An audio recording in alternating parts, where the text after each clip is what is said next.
അസ്സലാമു അലൈക്കും വറഹ്മത്തുള്ളാഹി വബറകാതുഹു. ഏറ്റവും സ്നേഹം നിറഞ്ഞ നല്ലവരായ ദീനി സ്നേഹികളെ, അൽഹംദുലില്ലാ, പരിശുദ്ധമായ ശഅബാനിൻ്റെ വളരെ മനോഹരമായ സുദിനത്തിലൂടെയാണ് നമ്മൾ കടന്നു പോകുന്നത് അല്ലേ. ഈ പരിശുദ്ധമായ ശഅബാനിനെ കുറിച്ച് മഹാന്മാർ നമ്മെ പഠിപ്പിച്ചത് ശഅബാനു ലി തത്ഹീരിൽ ഖൽബ്. ശഅബാൻ എന്ന് പറഞ്ഞാൽ ഈ പവിത്രമായൊരു മാസം, ഇത് നമ്മുടെ കൽബിനെ ശുദ്ധമാക്കേണ്ട ഒരു മാസമാണ് എന്നാണ് മഹത്തുക്കൾ നമ്മെ പഠിപ്പിച്ചിട്ടുള്ളത്. നമ്മുടെ കൽബിൻ്റെ ഉള്ളിലുള്ള മോശമായ ചിന്തകളെ, പ്രവണതകളെ, അല്ലേ, മറ്റുള്ളവരുടെ അസൂയയെ, കുശുമ്പിനെ, ഇതൊക്കെ മാറ്റിയെടുക്കണമെന്ന് മാറ്റിയെടുക്കാൻ പറ്റുന്നൊരു മാസമാണ് പരിശുദ്ധ ശഅബാൻ എന്ന് നമുക്കറിയാം. എന്നാൽ അള്ളാഹുവിൻ്റെ വിശുദ്ധമായ ഖുർആൻ നമ്മോടൊരു കാര്യം ഓർമ്മപ്പെടുത്തുന്നുണ്ട്. യൗമലാ യൻഫഉ മാലും വലാ ബനൂൻ. ഖിയാമത്ത് നാളെക്കുറിച്ച് അള്ളാഹിൻ്റെ ഹബീബ് പറയാണ്, അവിടെ നിങ്ങളുടെ സമ്പത്ത്, അതുപോലെ നിങ്ങളുടെ മക്കള്, അതൊന്നും നിങ്ങൾക്ക് ഉപകരിക്കില്ല എന്ന് അവിടുന്ന് പഠിപ്പിക്കുന്നുണ്ട്. അതേപോലെ തന്നെ തൊട്ട് താഴത്തെ ആയത്തിൽ കാണാം, ഇല്ലാമൻ അതല്ലാഹ ബി ഖൽബിൻ സലീം.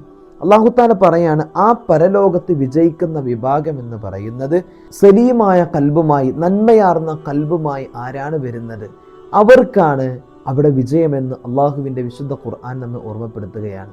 അവിടെ സലീം എന്നതുകൊണ്ട് ഉദ്ദേശിക്കുന്ന മഹാന്മാർ പറയുന്നുണ്ട്, ഹൃദയത്തിനകത്ത് കുശുമ്പ്, പോര്, ഐബത്ത്, നമീമത്ത്, മറ്റുള്ളവരുടെ അസൂയ, ഇതൊന്നും ഇല്ലാതെ കൽബിനെ ശുദ്ധമാക്കലാണ് സലീം എന്നുകൊണ്ട് ഉദ്ദേശിക്കുന്നത് എന്ന് മഹത്തുക്കൾ നമ്മെ പഠിപ്പിക്കുന്നുണ്ട്.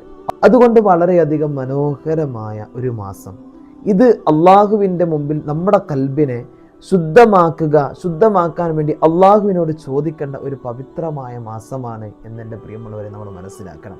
അതുകൊണ്ട് എൻ്റെ പ്രിയമുള്ളവരെ, മഹാനായ ഹാഫിദ് ബിൻ റജബ് റളിയല്ലാഹു തആല അൻഹുവിൻ്റെ ഒരു വാക്ക് നമുക്കൊന്ന് പറയാം. അൽ മുഅ്മിനു യസുറുഹു മാ യസുറു അഖാഹുൽ മുഅ്മിൻ.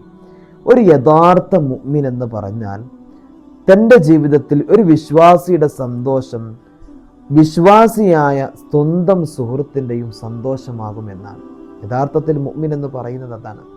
ഒരു വിശ്വാസിയായ മനുഷ്യൻ, ആ വിശ്വാസിയായ മനുഷ്യന് ഒരു സന്തോഷമുണ്ടായാൽ അത് മറ്റൊരു വിശ്വാസിക്കും അത് സന്തോഷമുണ്ടാകും. നമുക്കൊരു സന്തോഷം ഉണ്ടായാൽ നമ്മുടെ കൂട്ടുകാർക്ക് സന്തോഷം ഉണ്ടാകും, അവർക്കൊരു സന്തോഷം ഉണ്ടായാൽ അത് നമ്മളും സന്തോഷം ഉണ്ടാകണം. ഇതാണ് യഥാർത്ഥ മുഅ്മിനിൻ്റെ, ഒരു നല്ല കൂട്ടുകാരൻ്റെ യഥാർത്ഥ ഈമാനുള്ളവൻ്റെ സ്വഭാവമെന്ന് മഹാൻ അവിടുന്ന് പഠിപ്പിക്കുകയാണ്. അതുപോലെ തന്നെ വയുരീദു ലി അഖീഹിൽ മുഅ്മിൻ മാ യുരീദുഹു ലി നഫ്സിഹി മിൻ ഖൈർ. ഒരു മനുഷ്യന്, ഒരു മുഅ്മിനിനെ വീണ്ടും അടയാളം പറയാണ്, ഒരു മുഅ്മിനായ മനുഷ്യന് ഒരു നന്മ ഉണ്ടാകണം എന്ന് ആ മനുഷ്യൻ ഇങ്ങനെ വിചാരിക്കുകയാണ്.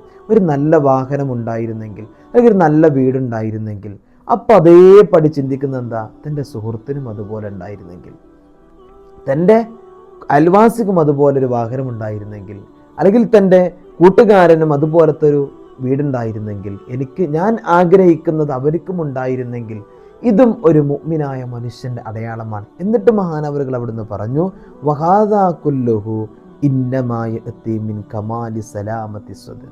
ഒരു മനുഷ്യന് ഈ ഒരു ചിന്ത ഹൃദയത്തിനകത്ത് വരണമെങ്കിൽ അവൻ്റെ കൽബ് അത്രത്തോളം മനോഹരമാകണം, അത്രത്തോളം സുന്ദരമാകണം, എന്നാലേ ഇതുപോലുള്ള ചിന്ത അവൻ്റെ ഹൃദയത്തിൽ വരികയുള്ളൂ എന്ന് മഹാനായ അൽ ഹാഫിദ് ബിൻ റജബ് റളിയല്ലാഹു തആല അൻഹു അവിടുന്ന് നമ്മോട് ഓർമ്മപ്പെടുത്താൻ.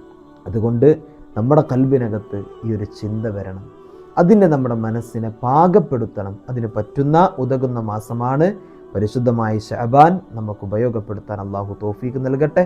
അസ്സലാമു അലൈക്കും വറഹ്മത്തുള്ളാഹി വബറകാതുഹു.